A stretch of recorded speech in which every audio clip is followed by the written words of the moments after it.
แขวงจำปาสักแม่นแขวงหนึ่งอยู่ภาคใต้สุดของสาธารณรัฐประชาธิปไตยประชาชนลาวซึ่งมีพลเมืองอาศัยอยู่อย่างคับค้าหนาแน่นตามสองฝากฝั่งเสียโดดและสองฝากฝั่งแม่น้ำของนอกนั้นประชาชนบรรดาเผ่ายังอาศัยอยู่ตามทุ่งเพียงและภูเพียงอันอุดมสมบูรณ์ทั้งมีไปด้วยป่าไม้ที่มีคุณค่าและสวยสดงดงามแขวงจำปาสักยังเป็นอู่เข้าอู่ป่าและอุดมพังมีไปด้วยพืชพันธุ์ธัญญาหารทรัพยากรและเครื่องป่าของดงแขวงจำปาสักอุดมพังมีไปด้วยบรรดาแหล่งท่องเที่ยวทางด้านธรรมศาสตร์ทางด้านประวัติศาสตร์และทางด้านวัฒนธรรมที่เป็นสถาปัตยกรรมอีกหลายแห่งที่มีความสำคัญและสวยสดงดงามน่าประทับใจปากเซแม่นเมืองเทศบาลของแขวงจำปาสักซึ่งมีขัวข้ามเสโดนสองแห่งผ่านเข้าออกตัวเมืองอย่างสะดวกสบาย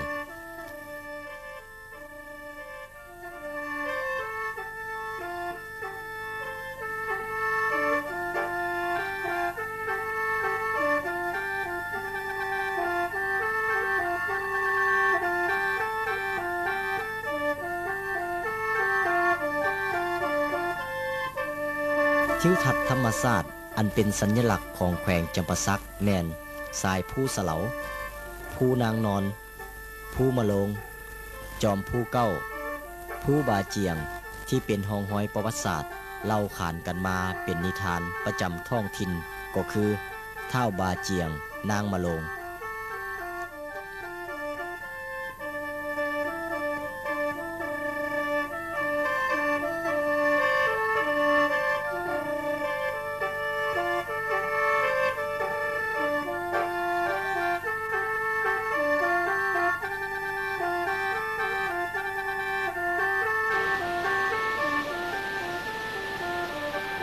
ธรรมชาติที่สวยสดงดงามและลือซื่ออีกแห่งหนึ่งของแขวงจำปาสักก็แม่นน้ำตกคอนผะเพ็งตั้งอยู่ตอนใต้ของแขวงห่างจากตัวเมืองปากเซไปตามเส้นทาง13ใต้ประมาณ130กิโลเมตรน้ำตกคอนผะเพ็งแห่งนี้แม่นหนึ่งในน้ำตกที่ใหญ่และสวยงามที่สุดในอาซีตะวันออกเฉียงใต้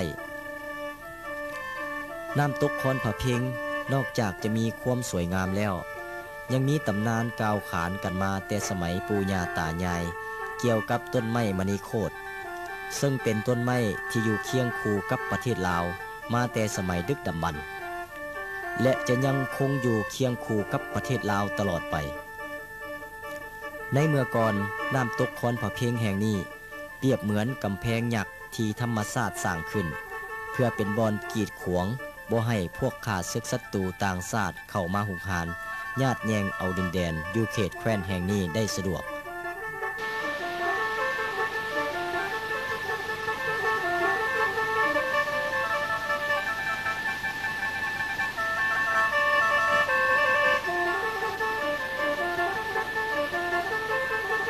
ตั้งแต่อดีตจนถึงปัจจุบันยังบ่ทันมีไผที่จะสามารถนำเรือผ่านน้ำตกแห่งนี้ไปได้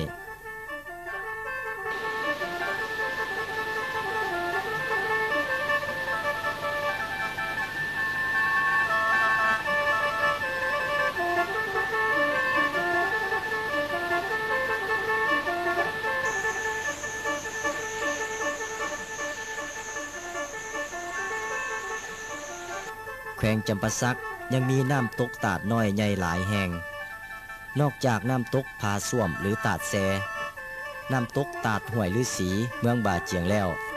ยังมีน้ำตกตาดฟานซึ่งมีความสูงถึง120 เมตรเป็นน้ำตกธรรมชาติที่สวยงามแห่งหนึ่งอยู่เขตเมืองปากซอง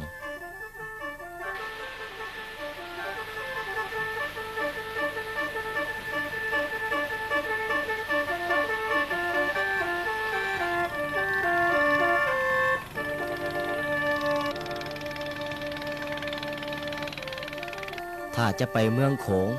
ต้องได้ข้ามเรือบักอยู่ทาบ้านหาดไซคูน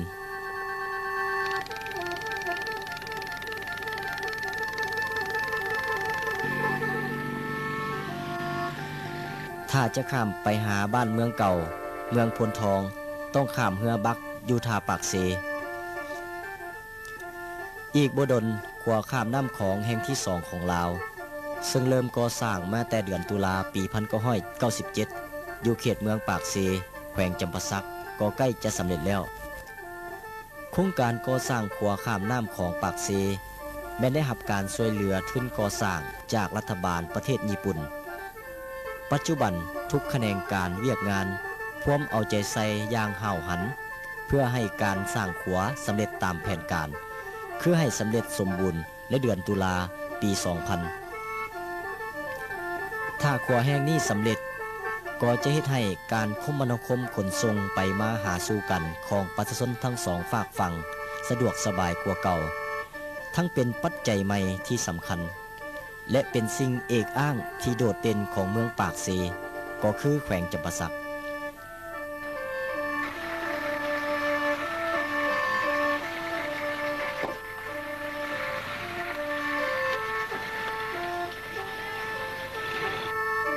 การเดินทางไปหาวัดภูต้องได้ข้ามเฮือบักอยู่ทามวงอยู่เบื้องทางตะวันตกเฮาจะเห็นทิวทัศน์ธรรมชาติมีสายภูยาวเหยียดที่สวยงามสะดุดตาสามารถเลี้ยวเห็นภูเก้าซึ่งเป็นโขดหินธรรมชาติเสกสรรคือกับเก้าผม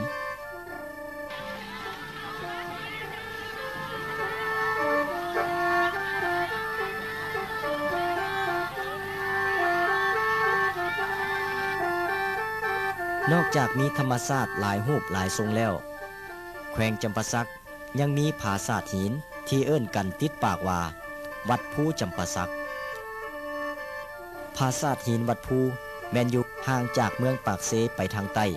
ประมาณ46กิโลเมตรในตำนานบูหารวัดภูมีชื่อว่า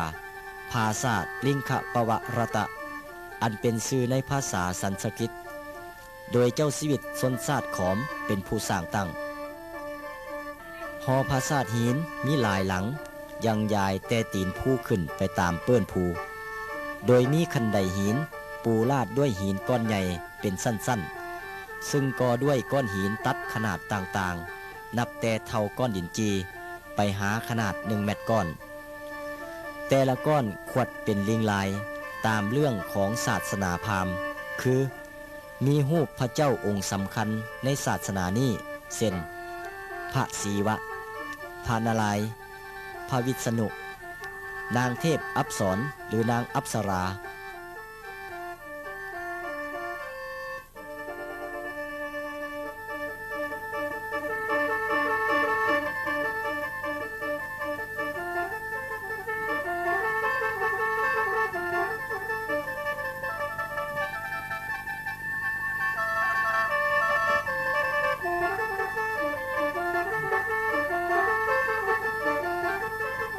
นักประวัติศาสตร์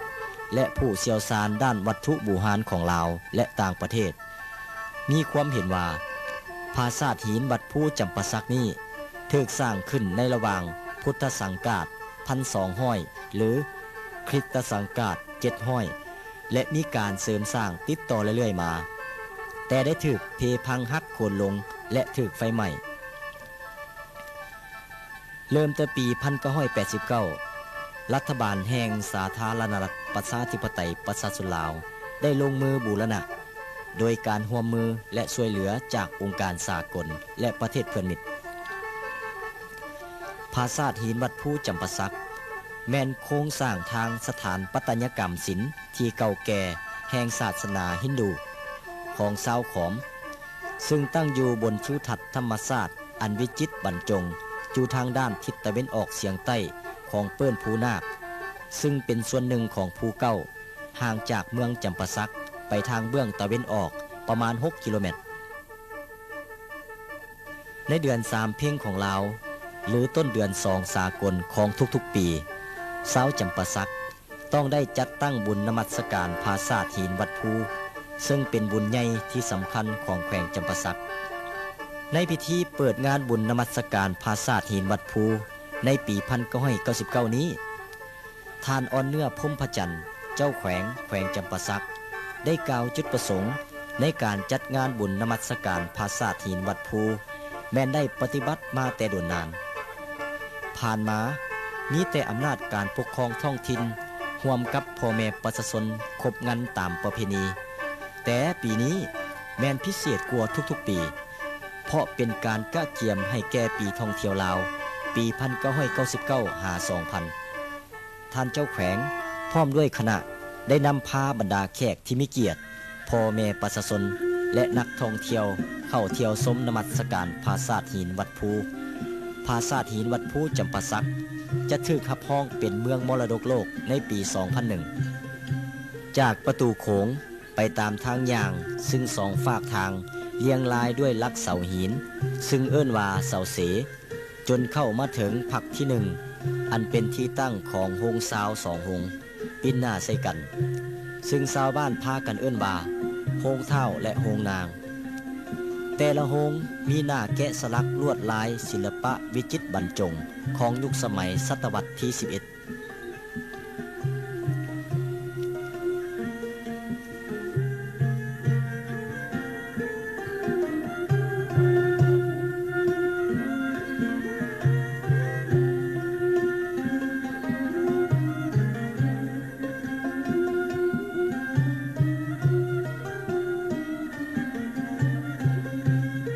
ทางด้านใต้ของทางอย่างของคันไดพักทำอิฐสามารถสังเกตเห็นหลักฐานที่เป็นห้องห้อยของหอไว้น้อยหลังหนึ่งซึ่งเอิ้นว่าโฮงงัวอุสุพราชหรืองัวนันทินอันเป็นพาหนะของพระศิวะคันไดพักทำอิฐนี้เสื่อมต่อระหว่างระเบียงพักหนึ่งอีกซึ่งมีกำแพงกันเจือนก่อด้วยหินทรายและคันไดพักที่สองซึ่งมีซุ้มประตูโขงซึ่งสร้างในศตวรรษที่ 12 ปัจจุบันได้เพพังไปส่วนหลายแล้วยังคงเหลือไว้ให้เห็นเพียงรูปทวารบาลหรือผู้รักษาประตูในสภาพยืนอยู่ทางกำเหนือซึ่งมือหนึ่งถือไม้ค้อนและอีกมือหนึ่งวางอยู่ทึงหน้าเอิกแสดงความเคารพต่อผู้ที่มาแสวงบุญทั้งปวงจากตำนานพื้นบ้านเราสืบต่อกันมาของประชาชนท้องถิ่นว่าแม่นพญากัมมทาเป็นผู้สร้างปราสาทหินวัดภูถัดจากขั้นใดสั้นที่สองขึ้นไปทางยางอีกสั้นหนึ่งซึ่งยาวเหยียดเน่งไปตามความลาดสั้นของเปิ้นภูและนำไปสู่ขั้นใดสั้นที่สามที่เสื่อมต่อกับระเบียงอีกพักหนึ่งก่อนจะถึงระเบียงสุดท้ายพักถึงสุดท้ายนี้เป็นที่ตั้งของปราสาทประธานหรือเอิ้นว่าสิมหรือเทวไลยซึ่งถูกสร้างในศตวรรษที่ 11 อยู่เทิงซุ้มประตูทางเข้าแต่ละปองประดับด้วยสีหน้าและทับหลังขวดแกะสลักอย่างบรรจงพิสดารซึ่งกล่าวถึงพระกิษณะอวตารหนึ่งของพระศิวะและเนื้อเรื่องเกี่ยวกับรามเกียรติ์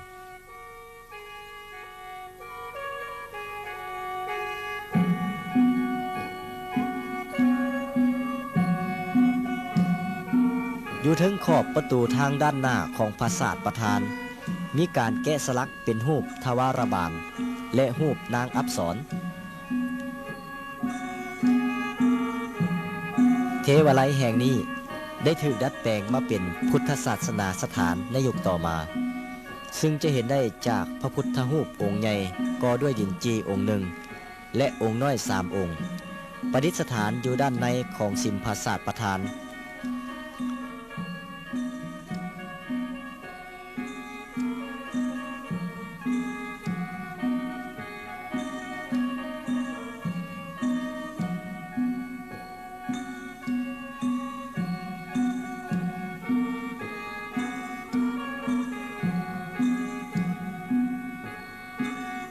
อยู่ทางด้านเหนือของปราสาทประธาน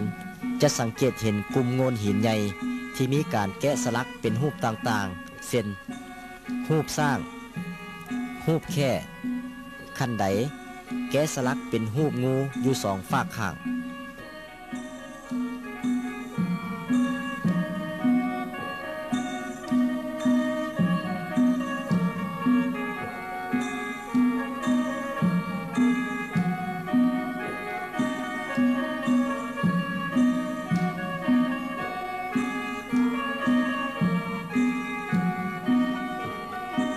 อยู่ทางด้านหลังของกำแพงกลมเรียนด้านใต้และด้านตะวันออกเป็นกำแพงก่อด้วยหินทรายด้านเหนือเป็นโขดหินใหญ่และด้านตะวันตก เป็นหน้าผาสูงชันซึ่งประกอบเป็นเงือบหินอันเป็นที่กำเนิดของบ่อน้ำศักดิ์สิทธิ์ซึ่งไหลลิ้นอยู่ตลอดในทุกฤดูกาลคนส่วนหลายเอิ้นบ่อน้ำศักดิ์สิทธิ์นี่ว่าบ่อน้ำเที่ยงตามการเชื่อถือของผู้คนว่าเมื่อมาถึงวัดภูแล้วต้องได้ดื่มน้ำเที่ยงหรือเอาน้ำศักดิ์สิทธิ์นี้มาตบใส่หัวเพื่อเป็นสิริมงคลตามแต่จะปรารถนาซึ่งถือว่าเป็นน้ำศักดิ์สิทธิ์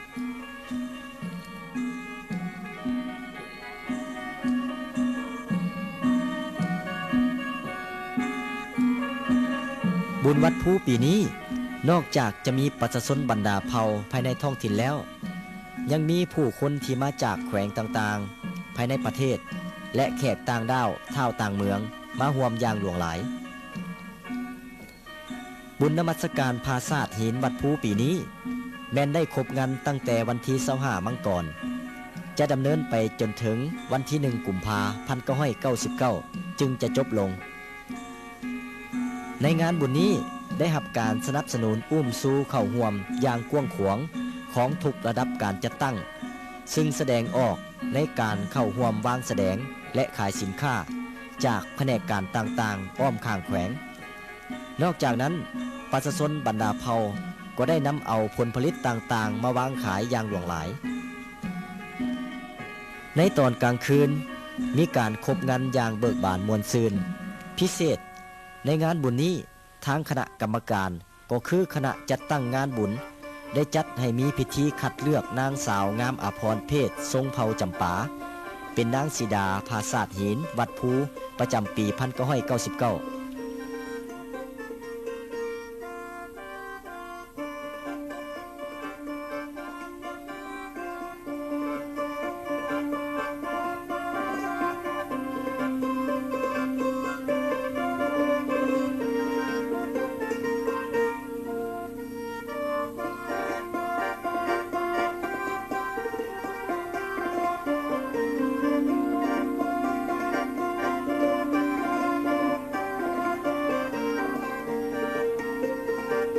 มีการแสดงศิลปะวรรณคดีจากศิลปากรศูนย์กลาง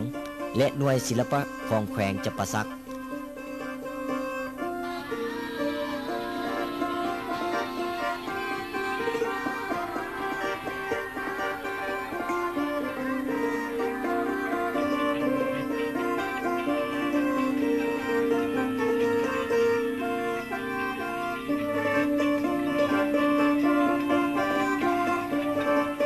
พร้อมทั้งมีการแสดงของคณะกายศิลป์จากศูนย์กลางอันได้สร้างความเบิกบานมวลซืนและคึกคืนมวลซืนตลอดงานบุญ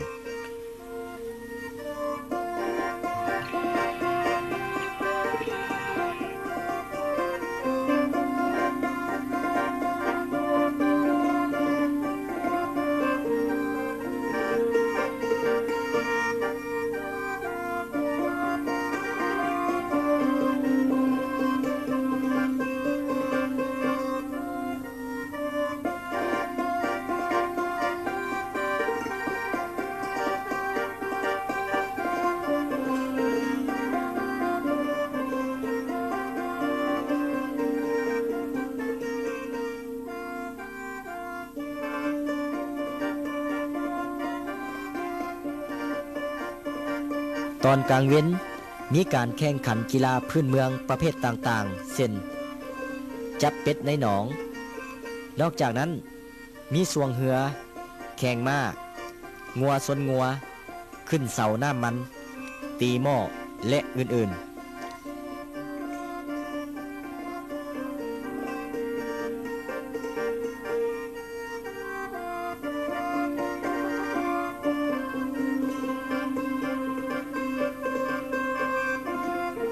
ท่านประธานประเทศคำไต่ศรีพันดรพร้อมด้วยบรรดาเจ้าแขวงที่มาจากหลายแขวงและบรรดาแขกมิเกียรติที่มาจากศูนย์กลางก็ได้เป็นเกียรติมาร่วมงานบุญนมัสการพาซาดหินวัดภูจำปาสักปีนี้อย่างหลวงหลายอันเฮ็ดให้งานบุญปีนี้มีความสง่าราศีและมีบรรยากาศคึกคืนเป็นพิเศษ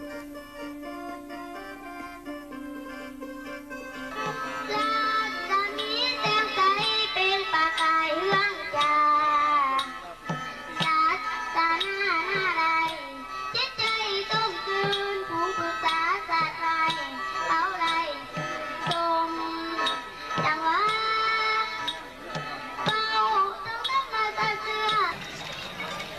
อันพิเศษของบุญนมัสการปราสาทหินวัดภูปีนี้แม่นมีพิธีแห่นางสีดานั่งอยู่เทิงหลังสร้างซึ่งเริ่มแห่มาจากบ้านโพ้นสาวเอที่อยู่ห่างจากวัดภูประมาณ1 กิโลเมตร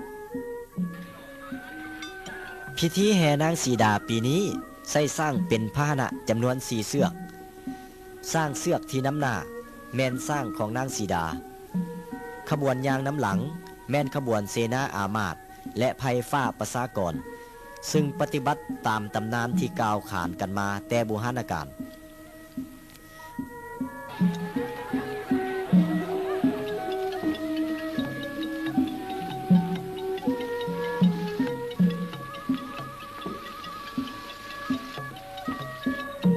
ขบวนแห่ได้มุ่งหน้ามาสู่บริเวณปราสาทหินวัดภู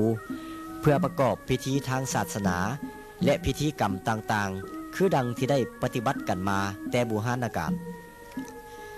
จากตำนานพื้นบ้านเล่าสืบต่อกันมาของประชาชนท้องถิ่นได้กล่าวว่านางสีดาแม่นน้องสาวของพญากัมมทาผู้สร้างปราสาทหินวัดภูแห่งนี้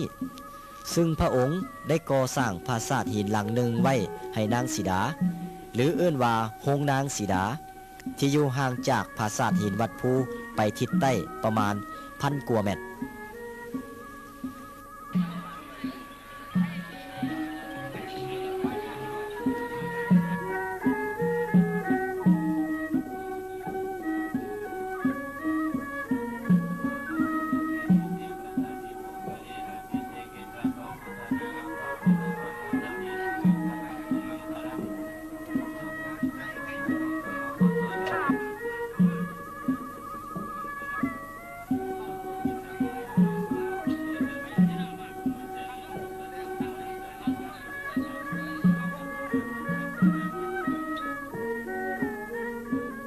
ในกาลโอกาสสง่าราศีอันเป็นสิริมงคลนี้ท่านประธานประเทศคำไต่ศรีพันดรและบรรดาท่านเจ้าแขวงที่มาจากหลายแขวงพร้อมด้วยแขกที่มีเกียรติก็ได้เดินทางมานมัสการปราสาทหินวัดภูร่วมกับประชาชนบรรดาเผ่าที่เดินทางมาจากหลายเขตแขวงหลายท้องถิ่นด้วยน้ำใจใส่ศรัทธา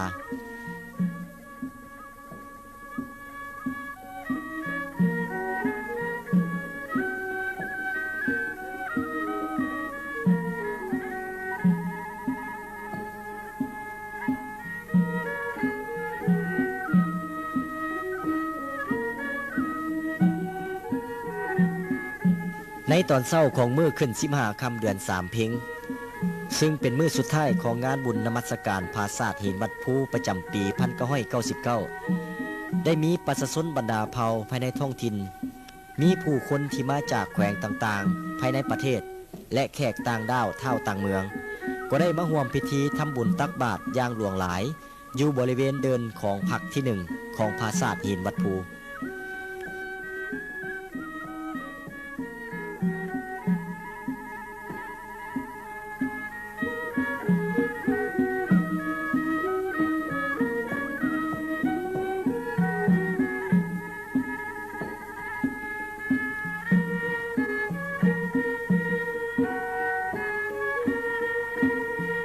ตอนกลางคืน